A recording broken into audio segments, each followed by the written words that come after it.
তোমালোকক ক্লাছ 3 অসমীয়া পঢ়াব দিছো। আজি তোমালোকক ক্লাছ 3 অসমীয়াৰ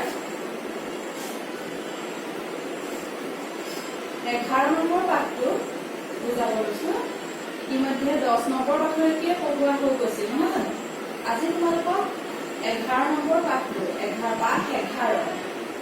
এইটো তোমালোকক পঢ়াব লৈছো। তোমালোকে প্ৰত্যেকে নিজৰ নিজৰ কিতাপখন উলিয়াই ল'বা লগত, আৰু মই পঢ়ি যাম আৰু বুজাই যাম, তোমালোকে চাই যাবা।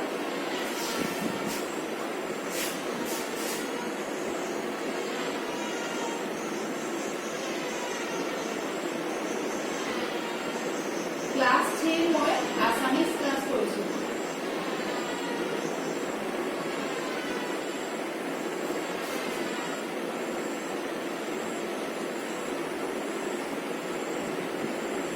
পাঠ 11 উলিয়াইবা। পাঠ 11 আছে কি?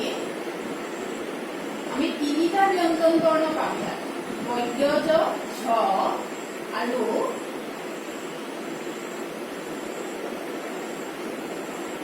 ঞ যোগ। এই তিনিটা ব্যঞ্জন বৰ্ণৰ যোগ হলে আমি কেনেকৈ শব্দ শিকিম। মই প্ৰথমতে পাঠটো তোমালোকক এবাৰ গাই শুনাইছো, মন দিবা সকলোৱে। কিতাপ লগত উলিয়াই ল'বা আৰু মই গাই যাওঁতে তোমালোকে চাই যাবা, লগত প্ৰত্যেকটো আখৰ তোমালোকে চাই যাবা। বৈদ্যজ, ঝ আৰু ঞ যোগ। ঞ যোগ বৈদ্যজ, ঞই জয় ঞ্জ। উচ্চাৰণটো কেনেকৈ হয় মন কৰিছা? ঞই জয় ঞ্জ। ব যোগ বৈদ্যজ, জ। বৈদ্য জ যোগ ঝ, ঝ। ঞ যোগ ঝ, ঞ্জ। বৈদ্য জ যোগ ঞ, জয় নয় য়। এইটো য উচ্চাৰণ কৰে। শব্দ চাবা। অজ্ঞ, অব্জ, আঞ্জা, কব্জা, কুঞ্জ, জ্ঞানী। জঞ্জা, পাঞ্জা, কুঞ্জ, প্ৰজ্ঞা, বিজ্ঞ, যজ্ঞ। অঞ্জলি, অভিজ্ঞ, ইঞ্জিন, কৃতজ্ঞ, পঞ্জিকা, প্ৰাঞ্জল, বিজ্ঞান, বুৰঞ্জী। এটা তিনিটা আখৰৰ শব্দ দেখিছা। তাৰপিছত আছে 4টা আখৰৰ শব্দ। অভিজ্ঞতা, উপজটিকা, সঞ্জীৱনী, সৰঞ্জাম। বাক্য চাবা। উপজটিকা মানে কুঁৱলী। জ্ঞানী মানুহে কেতিয়াও অহংকাৰ নকৰে।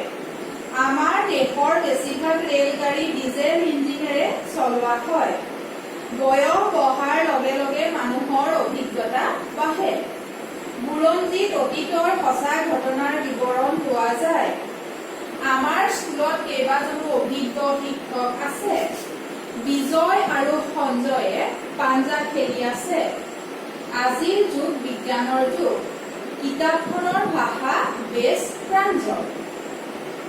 পাঠটোত যথেষ্ট টান টান শব্দ আছে। তোমালোকে শব্দবিলাকৰ অৰ্থসমূহ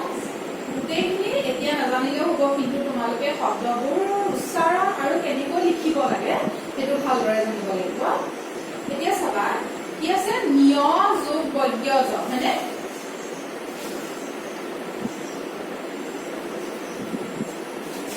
ঞ যোগ বৈদ্যজ। আমি এইটো কেনেকৈ লিখিম? প্ৰথমে আমি ঞটোৰে আৰম্ভ কৰিব লাগিব। ঞটোৰে আৰম্ভ কৰি বৈদ্যজটো লগাই ঞই জয় ঞ্জ। এইটো উচ্চাৰণ কেনেকৈ হ'ব? ঞই জয় ঞ্জ, হয় নে নহয়? ব যোগ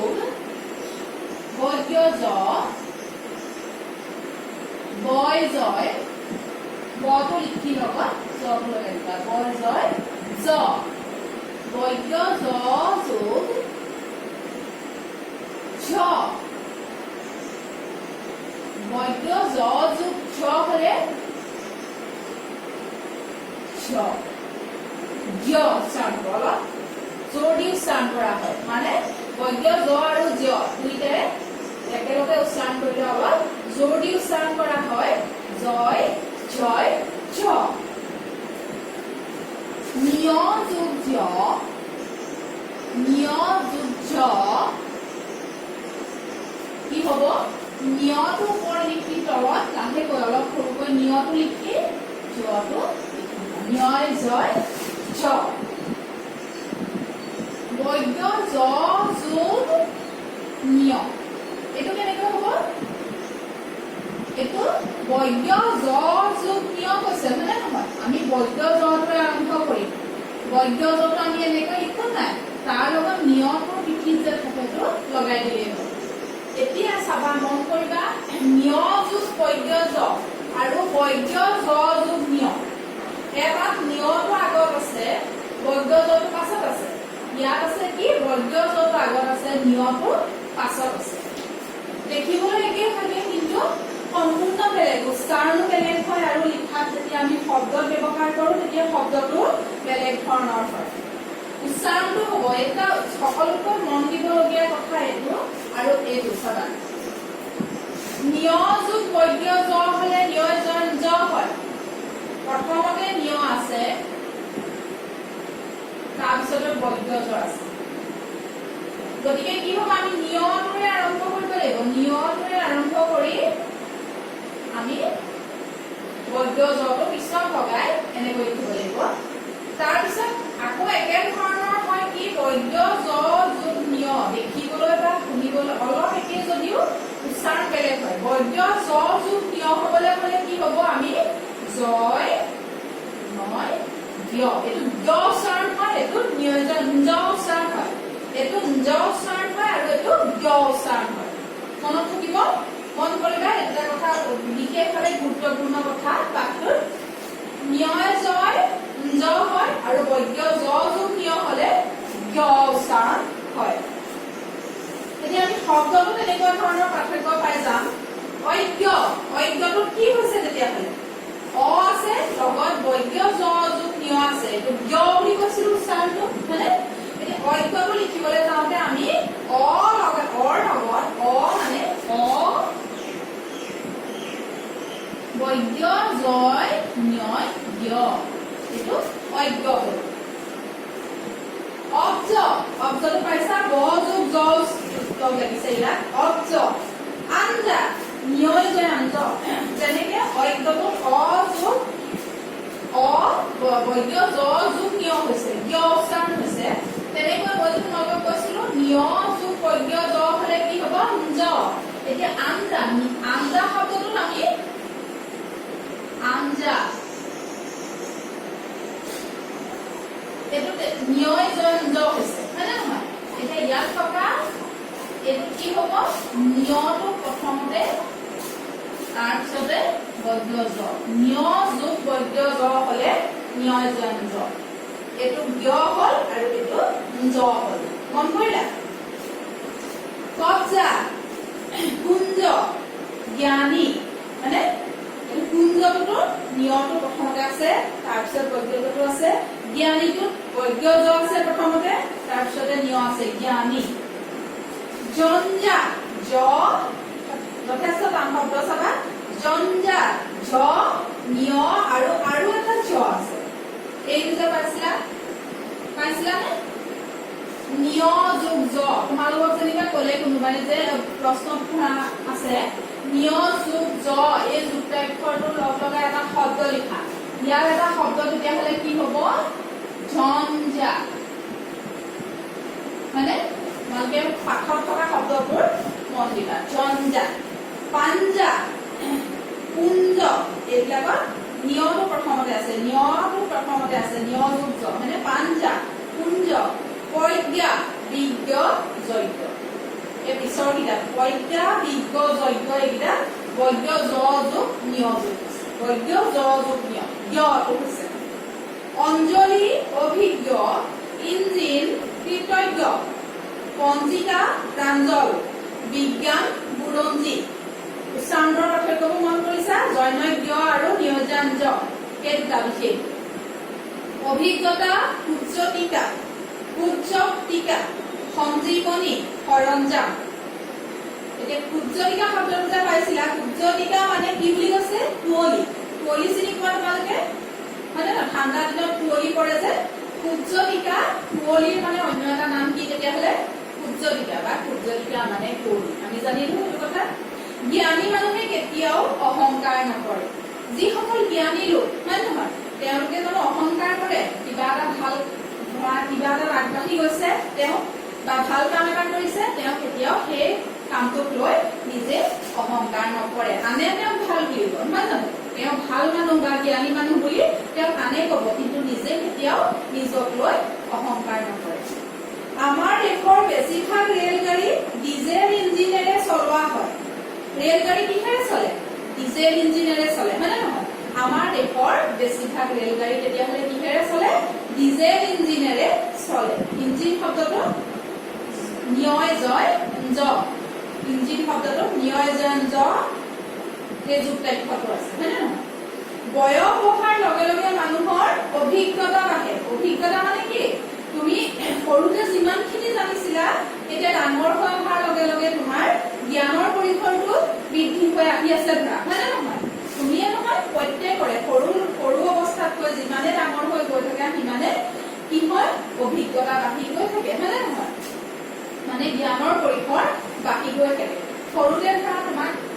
প্ৰত্যেকটো বিষয় মা দেউতাহঁতে শিকাই আছিলে এতিয়া তুমি যেতিয়া ডাঙৰ হৈ আহিছা নিজে কিতাপখন উলিয়াই পঢ়িব পৰা হৈছা তোমাৰ অভিজ্ঞতা বাঢ়িব তুমি নিজে কিতাপখন উলিয়াই যত্ন কৰি পঢ়িব লাগে নজনাটোহে তুমি মা দেউতা বা শিক্ষক শিক্ষয়িত্ৰীসকলৰ সহায় ল'ব লাগে হয়নে নহয় কিছুমান বিষয় মানে চবৰৰ কথা কোৱা নাই পঢ়াখিনি তোমালোকে নিজে কৰি যাব লাগে মানে তেতিয়াহে তোমাৰ অভিজ্ঞতা বাঢ়িব বুৰঞ্জীত অতীতৰ সঁচা ঘটনাৰ বিৱৰণ পোৱা যায় বুৰঞ্জী মানে কি অতীতৰ কাহিনীবোৰ য'ত লিখা থাকে হয়নে নহয় সেইটোকে বুৰঞ্জী বুলি কয় বুৰঞ্জীত কি থাকে অতীতৰ সঁচা ঘটনাৰ বিৱৰণ পোৱা যায় আমাৰ অসমৰ এটা বুৰঞ্জীমূলক কাহিনী তোমালোকে জানানে বাৰু যিকোনো কাহিনী আছে তোমালোকে জনাৰ ভিতৰত আমি সতী জয়মতীৰ কাহিনীটোৰ বিষয়ে ক'ব পাৰো হয় নহয় আমি লাচিত বৰফুকনৰ বিষয়ে ক'ব পাৰো এইবিলাক অতীতৰ বুৰঞ্জীৰ কথা মানে বুৰঞ্জীত আমি পঢ়িবলৈ পাওঁ সেইবিলাক আৰু সেইটো কাৰণে কৈছে বুৰঞ্জীত অতীতৰ সঁচা ঘটনাৰ বিৱৰণ পোৱা যায় আমি যে জয়মতীৰ কাহিনীটো জানো হয়নে নহয় বা লাচিত বৰফুকনৰ বিষয়ে জানো এইবিলাক কি সঁচা কাহিনী আছিল হয়নে নহয় সঁচা কাহিনীবিলাকৰ বিষয়ে ক'ত বিৱৰণ পোৱা যায় বুলি কৈছে বুৰঞ্জীত বিৱৰণ পোৱা যায় বুলি কৈছে আমাৰ স্কুলত কেইবাজনো অভিজ্ঞ শিক্ষক আছে অভিজ্ঞ মানে কি বুলি কৈছিলো কিবা এটা বিষয়ৰ ওপৰত তেওঁৰ দক্ষতা আছে শিক্ষকজনৰ সেইটোকে অভিজ্ঞ বুলি কয় যিকোনো শিক্ষকৰ ধৰা কোনোবা এটা বিষয়ত তোমালোকৰ বিজ্ঞান শিক্ষকজনেই হওক বা গণিতৰজনেই হওক বা ইংলিছৰজনেই হওক তেখেতসকলৰ কি বিষয়টোৰ ওপৰত দক্ষতা আছে খুব ধুনীয়াকে তোমাক বুজাই ক'ব পাৰিছে হয়নে নহয় তোমালোকে তেখেতে বুজোৱাটো খুব ভালদৰে বুজিছা সেইটো কি বুলি ক'ব অভিজ্ঞ বুলি ক'ব নহয় জানো অভিজ্ঞ শব্দটোত কি যুক্তাক্ষৰ আছে তেতিয়াহ'লে জয় নৈজ্ঞ বৈজ্ঞ য'ত আগত আছে জয় নৈজ্ঞ অভিজ্ঞ বিজয় আৰু সঞ্জয়ে পাঞ্জা খেলি আছে বিজয় আৰু সঞ্জয় দুটা ল'ৰাৰ নাম পাঞ্জা খেল চিনি পোৱা নে মানে পাঞ্জা খেলটো কেনেকুৱা তাৰ কাষৰ ছবিখনত আছে দেখিছা দুটা ল'ৰাই পাঞ্জা খেলি আছে হাতখনে যে দুফালৰ পৰা দুটাই চলিছে প্ৰেছাৰ দি এনেকে দুজনে দুফালৰ পৰা সেইটো পাঞ্জা খেল বুলি কয় বিজয় আৰু সঞ্জয়ে পাঞ্জা খেলি আছে আজিৰ যুগ বিজ্ঞানৰ যুগ বৰ্তমান আমি কি যুগত আছো বিজ্ঞানৰ যুগ কম্পিউটাৰৰ যুগ হয় নহয় আজিৰ যুগ তেতিয়াহ'লে কি যুগ বিজ্ঞানৰ যুগ বিজ্ঞান শব্দটো কি যুক্তাক্ষৰ আছে বৈজ্ঞ জ যোগ নিয় বৈজ্ঞ য'টো আগত আছে নিয়মৰ পাছত হয় নহয় আজিৰ যুগ বিজ্ঞানৰ যুগ কিতাপখনৰ ভাষা বেছ প্ৰাঞ্জল মানে কি প্ৰাঞ্জল শব্দটোৰ অৰ্থ হৈছে সহজ হয় নহয় সহজ সৰল সহজ ভাষাত আছে সেইটো প্ৰাঞ্জল বুলি কয় কিতাপখনৰ ভাষা বেছ প্ৰাঞ্জল আকাৰ নিয় যোগ বৈজ্ঞ এইটো যুক্তাক্ষৰটোৰ কি আছে নিয়টো প্ৰথমতে নিয় যোগ বৈজ্ঞ নিয়জন জ মানে প্ৰাঞ্জল মানে কি সৰল ভাষা তোমালোকে বুজি পোৱা ভাষা বুজি পাইছা পঢ়ি সহজতে বুজি পাইছা সেইটো প্ৰাঞ্জল বুলি কয় বুজি পাইছা এতিয়া শব্দখিনি বুজি পাইছা বুলি ভাবিছো তোমালোকে মই গাই যোৱাৰ পিছত প্ৰশ্ন আছে চাবা উজ্জ্বলিকা মানে কি উজ্জ্বলিকা মানে কি তেতিয়াহ'লে আমি পাছত পাইছো উজ্জ্বলিকা মানে কুঁৱলী সম্পূৰ্ণ বাক্যৰ ভিতৰত লিখিবা আমাৰ দেশৰ বেছিভাগ ৰেলগাড়ী কিহেৰে চলোৱা হয় পাইছো কিতাপত কিহেৰে চলোৱা হয় ডিজেল ইঞ্জিনেৰে চলোৱা হয় সম্পূৰ্ণ বাক্য লিখিবা উত্তৰটো আমাৰ দেশৰ বেছিভাগ ৰেলগাড়ী গাড়ী ডিজেল ইঞ্জিনেৰে চলোৱা হয় বুৰঞ্জীত কিহৰ বিৱৰণ পোৱা যায় বুৰঞ্জীত অতীতৰ সঁচা ঘটনাৰ বিৱৰণ পোৱা যায় বুলি লিখিবা শব্দ অৰ্থ কেইটা চাবা কুঁৱলী মিছ জ্ঞানী ওয়াইজ অহংকাৰ গ প্ৰাঞ্জল সৰল অভিজ্ঞ জ্ঞানী বহুদৰ্শী অভিজ্ঞতা পূৰ্বতে লাভ কৰা জ্ঞান অভিজ্ঞতা মানে তুমি যিখিনি জ্ঞান ইতিমধ্যে আহৰণ কৰিছা সেইটোকে কয় অভিজ্ঞতা বুৰঞ্জী ইতিহাস বিৱৰণ বৰ্ণনা পাঞ্জা খেল আৰ্ট ৰেসলিং মই যে কৈছো এনেকে মানে কি বাহুটোৰ নিজৰ এই বাহুটোৰ ওপৰত ভেজা দি আচলতে সেই খেলটো খেলা হয় প্ৰেছাৰটো মানে তোমাৰ বিপৰীত পক্ষৰ জনে তোমাৰ বাহুটোৰ ওপৰত প্ৰেছাৰ দিছে সেইটোকে কি খেল বুলি কোৱা হয় পাঞ্জা খেল বুলি কোৱা হয় বিজ্ঞান সায়েন্স মানে যুগ a specific period of history মানে এতিয়া বুজি পালা শব্দ অৰ্থখিনিও তোমালোকে পাঠটো কেইবাবাৰো গাবা আৰু মই গাই যোৱাৰ ধৰণে তোমালোকে গাবলৈ যত্ন কৰিবা উচ্চাৰণ শুদ্ধ হ'ব লাগিব আৰু পাঠটো মানে লিখিবা কেইবাবাৰো লিখি চাবা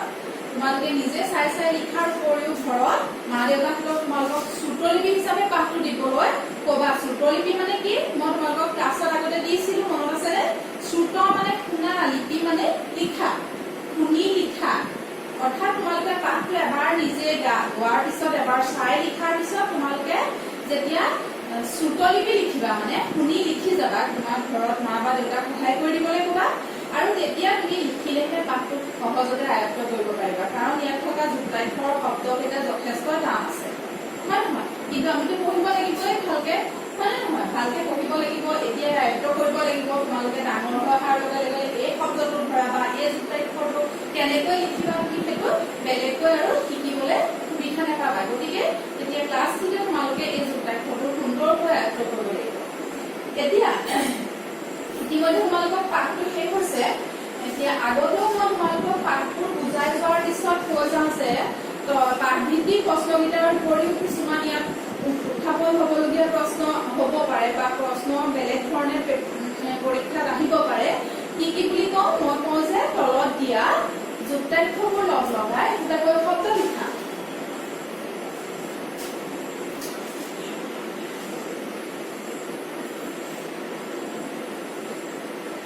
আৰু বেলেগ ধৰণৰ কি প্ৰশ্ন হ'ব পাৰে মই বৰ্ডত দুটামান লিখি দিছো তোমালোকে মন কৰিবা আৰু লিখিও ল'ব পাৰিবা তোমালোকে পাঠভিত্তিক প্ৰশ্নকেইটা নাই লিখা ইতিমধ্যে মই ডিছকাছ কৰিলে গম পাবা চাগে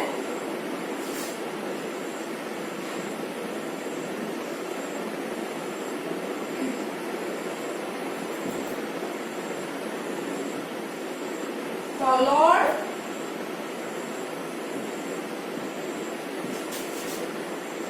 বৰ্ণবোৰ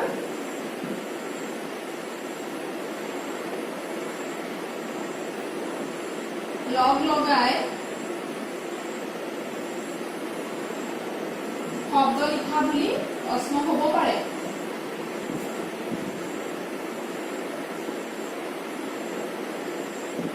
ধৰিব পাৰিছানে তলৰ বৰ্ণবোৰ এতিয়া কেনেধৰণে দিয়া লিখিব ধৰা ব যোগ বৈদ্য জ মই লিখি দেখুৱাইছিলো নিয় যোগ জ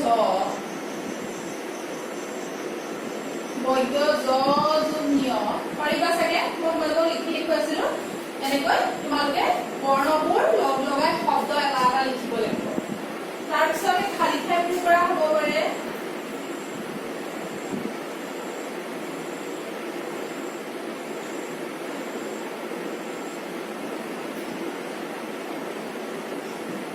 খালী ঠাই পূৰণ কৰা বুলি ক'লে তোমালোকৰ যিটো শব্দ যুক্তাক্ষৰটো যোগ হৈ আছে সেইটো শব্দকে খালী ঠাই দিব পাৰে এতিয়া ধৰা দিলে ড্ৰেছ মানে কুঁৱলী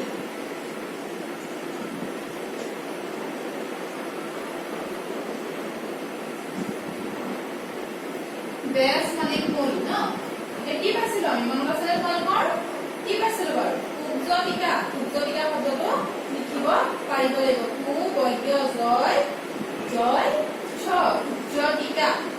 সূৰ্যটিকা উচ্চাৰণটো মনত পৰিছে কু বৈদ্য জয় ছয় ইয়াত কি আছে যুক্তাক্ষৰটো বৈদ্য এইটো বৈদ্য জ যোগ ঝ আছে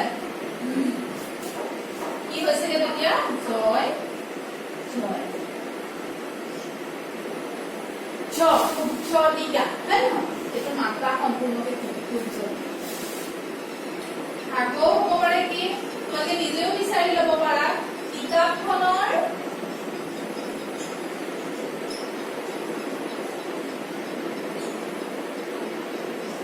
ভাষা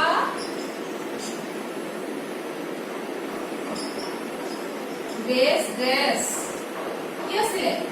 বেশ প্ৰাঞ্জল নিয়জঞ্জ প্ৰাঞ্জল শব্দটো কি যুক্তাক্ষৰ আছে নিয়টো প্ৰথমতে আছে তাৰপিছত বৈদ্য জটো আছে নিয় জয় জ নহয় জানো এনেকুৱা ধৰণৰ প্ৰশ্ন হ'ব পাৰে তোমালোকে পাঠভিত্তিক প্ৰশ্নকেইটাৰ উপৰিও তোমালোকে এই ইয়াত থকা যুক্তাক্ষৰ কেইটাৰে যিখিনি শব্দ হৈছে প্ৰত্যেকটো শব্দ সুন্দৰকৈ আয়ত্ত কৰিবা আৰু খালী ঠাইকেইটা ইয়াত যে বাক্যকেইটা আছে সেই বাক্যকেইটাৰ পৰা যিকোনো ধৰণৰ খালী ঠাই হ'ব পাৰে মই তোমালোকক দুটা খালী ঠাইহে দিছো উদাহৰণ হিচাপে দেখুৱাই তোমালোকে নিজে খালী ঠাইকেইটা পূৰণ কৰিব পাৰিব লাগিব যেতিয়া তোমালোকে